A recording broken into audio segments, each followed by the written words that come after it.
welcome to this Ableton tutorial. We're going to be going over the basics of the MIDI and audio channels, and also how to use the simpler instrument device that comes with Ableton, even down to Ableton Lite.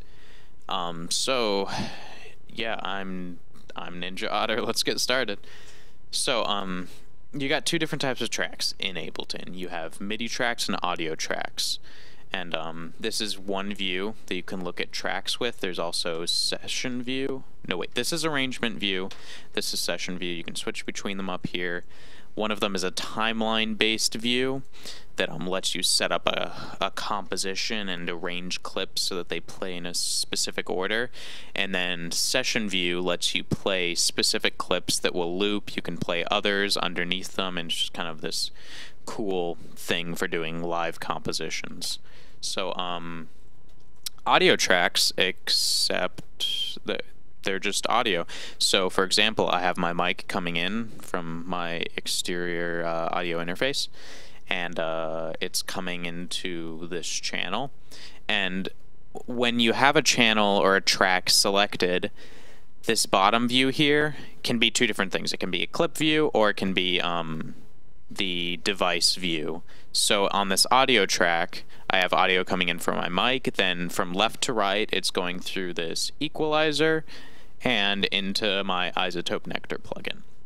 So this shows devices down here. With an audio track, you can have either a mic coming in, or you can bring, if I make another audio track over here, you can bring in the synth and play it there. Or, you know, I can go to arrangement view, and I can put this little tiny sample down here, and I can see the waveform. I can do fades and stuff on it. I can do all sorts of stuff in there. Yeah, that's arrangement view. I think I'm going to be calling these the wrong things, aren't I? Yeah, arrangement view and session view. So this is arrangement view, where you can set up the timeline, session view. And yeah, that's what audio tracks do. You can put songs, you can put clips, loops, stuff like that. You insert them into slots either on here, or you just drag them straight into the arrangement view. You can move them around, duplicate them, do stuff like that. And you can also get into the clips and stretch them around and repitch them and do some really cool stuff with those, but I won't get into that in this video. So there's audio tracks. That's how they work.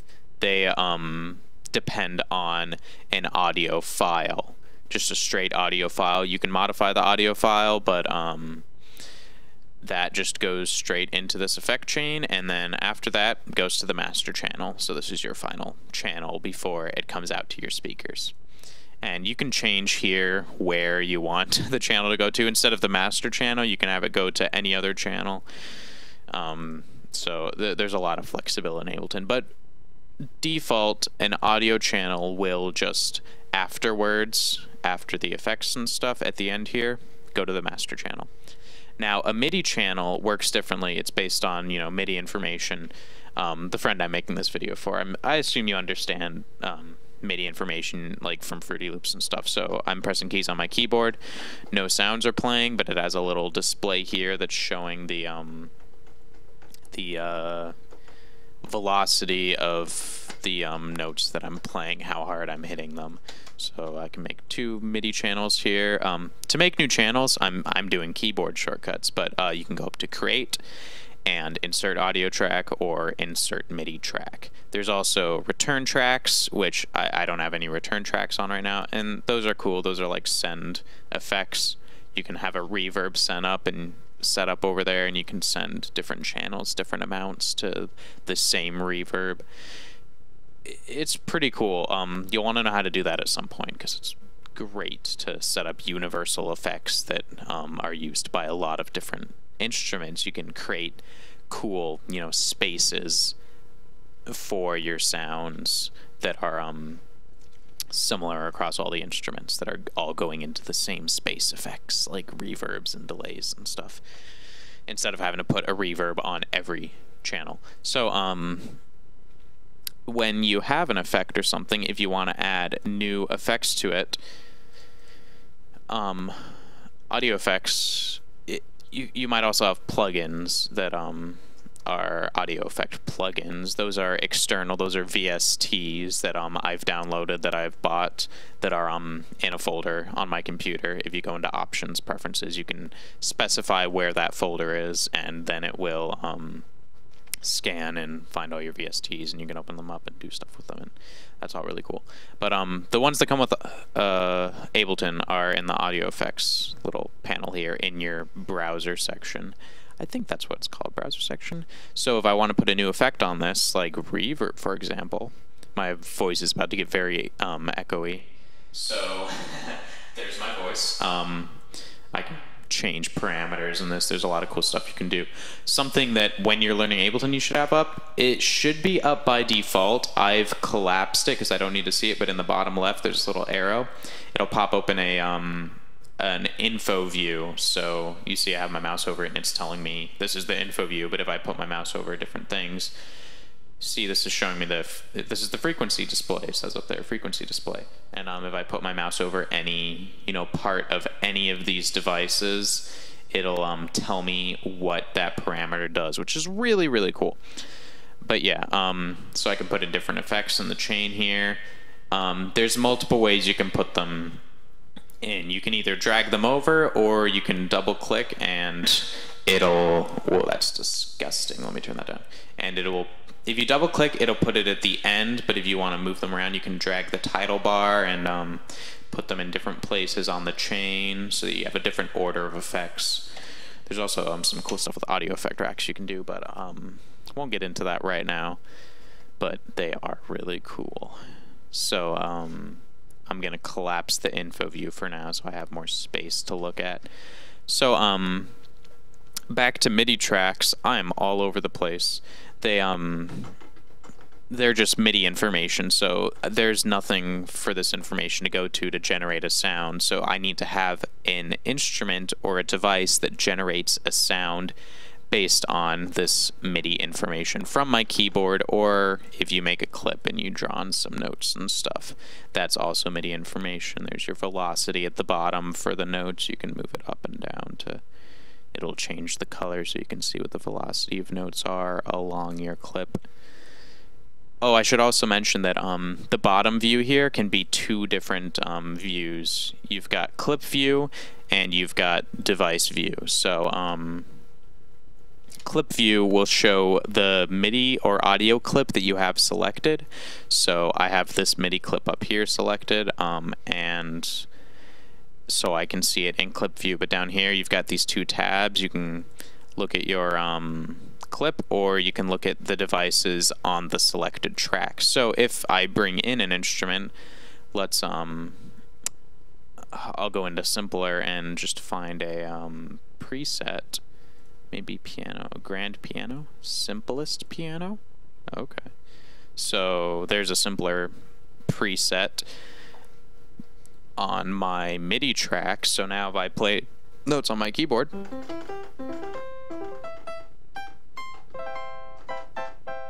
then you can hear them there. And if I switch between these two views, I can see my devices on the track or the clip I have selected with this two. You can also press Shift Tab to switch between those two. Shortcuts are awesome. Learn them. They'll make your workflow so much quicker. So Shift Tab to switch between those, or you can click them. In the clip view, if you want to move the keyboard view around, if you click to the left of the keyboard and drag left and right, will change the scaling. Up and down will move the keyboard up and down. So that's pretty nice.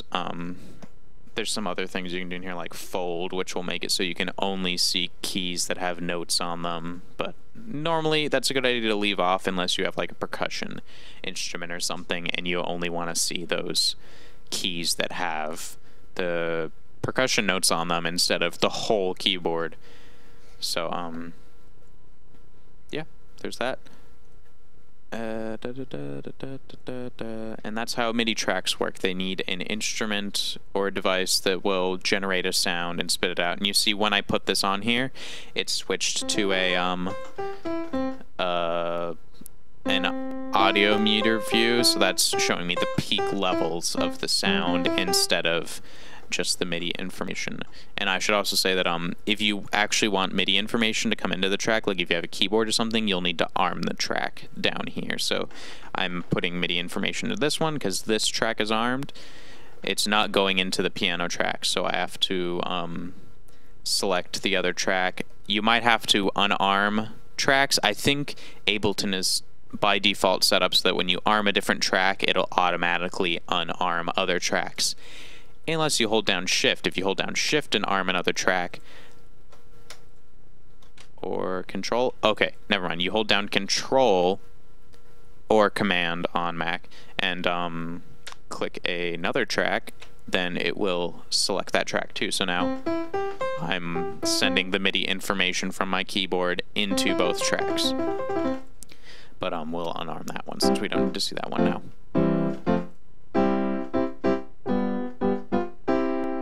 So yeah, this view down here is it's kind of from left to right, like I said, a chain. So in MIDI Tracks, the first device is either going to be normally going to be an instrument device, but there's also MIDI effects that you have up here that will, you know, change the pitch. We'll do random pitches, we'll arpeggiate, do chords, stuff like that. Those are the only devices that can go in front of instrument devices because they'll process and modify the MIDI information before it gets to the instrument device. So and then if you want effects after it, so the first effect here I'll put on, it's a chorus. And then let's put what will demonstrate this well.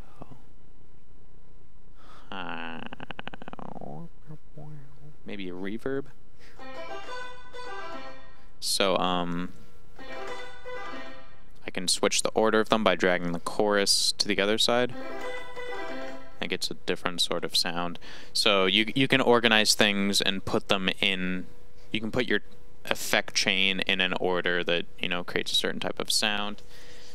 I won't go into what any of these audio effects do because all of them have a ton of different things. There's videos on most of those.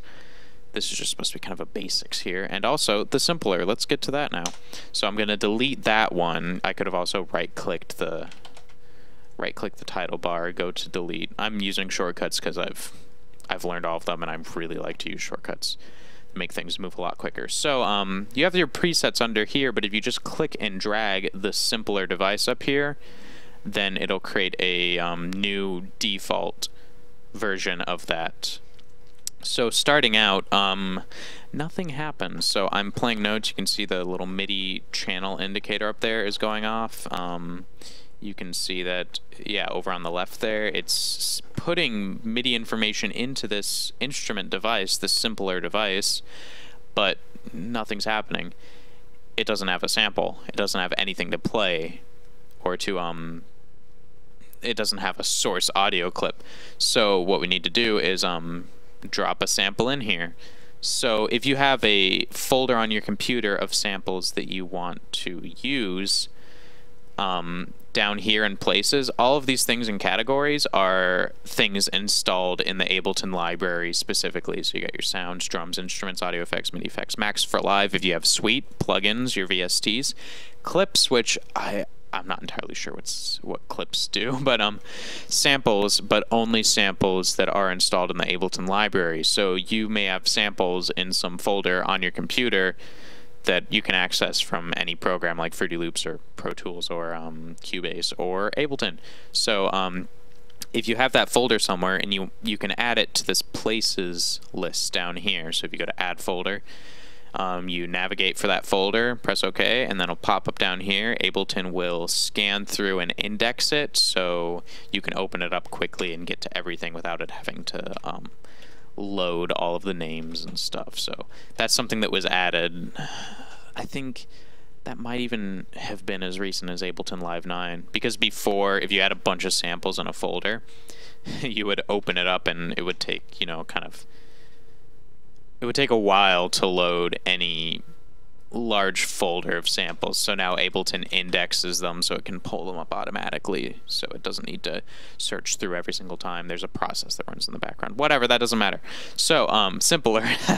We need a sample for this, so I'll just, you know, go into my memes folder. Not my memes folder. Let's go into oh, which should I go into? I want kind of a longer sample. Maybe Ultimate Bass. These are some longer samples I can work with. So, okay. All I have to do, it says drop sample here, I just drag the sample from the browser down to drop sample here, and there it is. And if I play keys on my keyboard,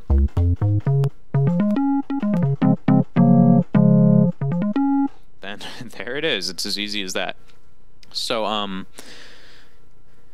you can do a lot of different things with sample. The first thing you can do is change the boundaries of where the sample starts. So if you want to like clip off the front of the sample and have it start playing somewhere else, you can do that. You can clip off the end of the sample. You've got your basic ADSRs down here, your attack, so how long it takes the sample to get to full volume, decay, sustain, your release, so how long it takes the sample to go to no volume to turn off before, so it kind of fades off. You know, basic stuff like that. If you've used any other synthesizers, you should understand that. You've got, you can loop a sample, so if I press loop here, and I create a loop area with the start, and yeah, you can also fade the edges so that it fades into itself. Now it's looping around that little section there, so that's really useful if you have like a pad or something that you want to be able to hold down for a long time. Then you would want to loop an area, because if you don't loop an area, it's going to play the sample through its entirety and then stop, and then it's done. And that doesn't really get you anywhere if you want notes that you can hold out for long periods of time, so you can hear that it's just ending those notes. You can also do some cool stuff with filters. You can modify, you can do an ADSR, an attack, release, decay, sustain for the filter down here. It's on by default, so if I start moving the frequency around,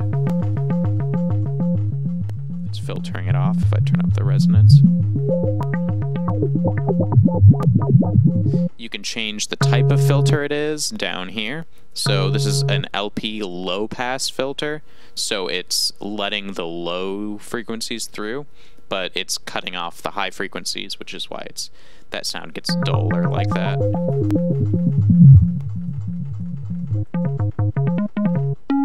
And then you got band pass, which only lets a certain area of the frequency range through. You've got high pass. These are just basically your different types of filters in here. You can turn on your LFO and have it so that the LFO is controlling the, oh, let me turn loop back on. So that, yeah. So that the frequency of the filter is being controlled by this LFO. This is how strong the LFO affects it. You can also have the envelope affect it, so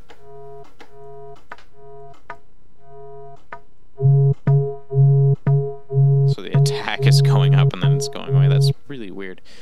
You can modulate the pitch, so at the beginning of the note, where is my pitch?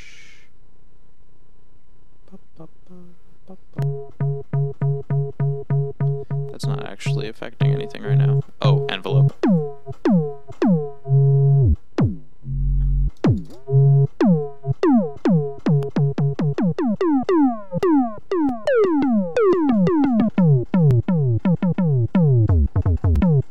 I'm just messing around with that now. Yeah, that's it. I mean, that's simpler. You can open up the info view in the bottom left here, hold your mouse over anything, and it'll tell you what it does.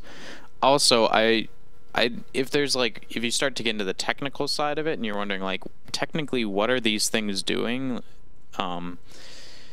The Ableton Manual is very, very helpful. There's a lot of things it answers, like specifically how the reverb was a mystery for me for a long time, because there's all of these weird settings like shape and density and scale. Like, what do those even mean? And it was the longest time before I thought to check in the Ableton Manual. Actually, I read a post, somebody was asking, how does the reverb work? Because I wanted to know how the reverb worked, and they were just telling the guy to go check out the manual. And the manual is very, very helpful. So, if you're ever wondering what a specific parameter and a specific effect does, or what the groove section does over here, or what the envelope and loop sections do, and the launch modes and quantization, just all sorts of stuff, look it up in the manual first before you check tutorials. Tutorials can be really helpful because you can watch somebody doing it, but the manual does have like so much information in it. It's really wonderful. So I would really check that out. But yeah, I think that's pretty much the basics of everything, sort of. Making clips and stuff. I mean, you can double click to make a new 1-bar clip. If you want to make the clip longer, you can, make it longer down here. Maybe like 4 bars long.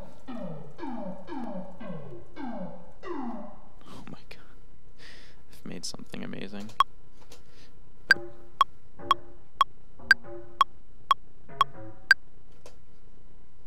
What a cool little... It's actually kind of...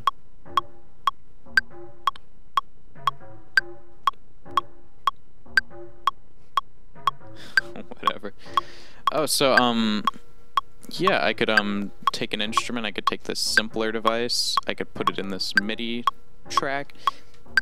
Could go get a kick from these libraries. Let's just give that kick, drop that sample in there, make a new clip here.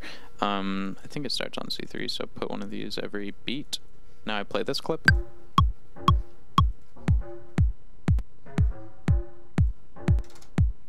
Making music now. So that's what's cool about session view here, as opposed to arrangement view, is in session view you can just like start adding new things, get new loops going. So like I can make another MIDI channel here, put a different type of... You won't have these in Ableton Lite, so unfortunately, but let's try this out.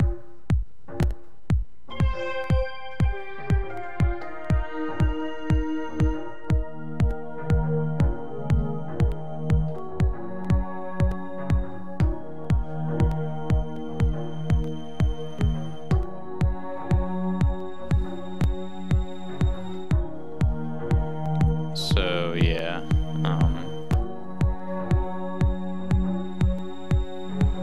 Ableton Session View is pretty cool. This is a pretty dinky little song, but it's stuff like this that you can do in Ableton that's really awesome. You can like start setting up things here and get things that sound good, loops, sequences, and then you can copy these clips. So if I copy this, I switch over to arrangement view, and on that same track, my 80s wave pad is what that preset was called. On my 80s wave pad, I can click a point on here and paste it in, and there is that little sequence. It's the same clip. So clips transfer over. You can copy and paste them, or you can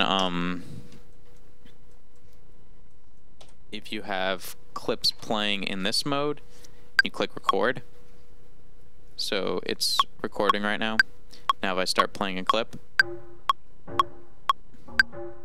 start another one. Over an arrangement view, while I'm recording, it's putting these clips into the timeline. So I can record the sequence of clips and all the session things over in this view and have it record in the background to the arrangement view, which is really awesome. So now that's recording into arrangement view, and it's mirroring what I'm doing in this view. I can even do stuff like change the volume. No, I can't. Never mind.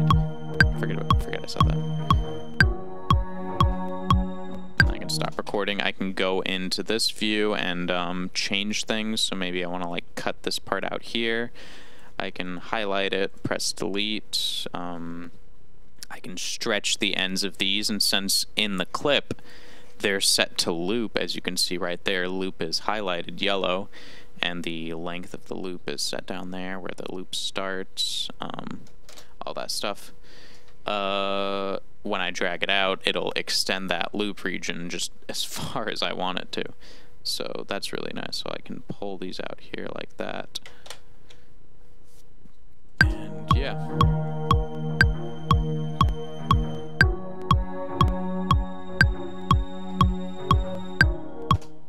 So it's all really, I love Ableton because you can do stuff like this. It's so easy to work in this clip mode here, just set things up, record things, and make new clips, and then record or copy them over to this view and do whatever you want with them. So it's really flexible. Which I love, and I think you'll love too. The more you get into like the creative parts of it and just having fun, because it's really easy to have fun in Ableton. I mean, it's called Ableton Live for a reason, because it's intended for live use for DJs or live sets, stuff like that. You can just start playing clips whenever you want, gauge the crowd, you know, be creative, stuff like that. It's a whole lot of fun. I've kind of rambled on for a little while. I think that's the end of this. It's the end of this tutorial. Yeah, hope you enjoyed, hope you learned some stuff. Like, comment, subscribe. I don't know, I don't care. Do whatever you want. But yeah, hope you enjoyed, and that's it.